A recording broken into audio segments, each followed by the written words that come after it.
আইগা আমি শুধু বাজারের জিনিসপত্র আইনে বাইরের দরজায় রেখে আসতাম, বাড়ির ভেতরে ঢোকার হুকুম কারো ছিল না। কর্তা নিজে হাতেই সব করতেন, আর ওর তো তেমন কিছু লাগতো না, খুব সামান্য খেতেন। আচ্ছা স্যার, এটা যদি বাটুল দি গ্রেট বলতেন, কেমন বলতেন? আমি শুধু বাজারের জিনিসপত্র এনে বাইরের দরজায় রেখে আসতাম, বাড়ির ভেতর ঢোকার হুকুম কারোর ছিল না। কর্তা নিজে হাতেই সব করতেন, আর ওর তো তেমন কিছু লাগতো না, খুব সামান্য খেতেন।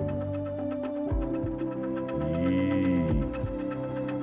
তাই না?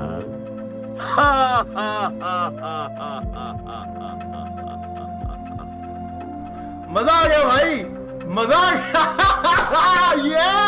ये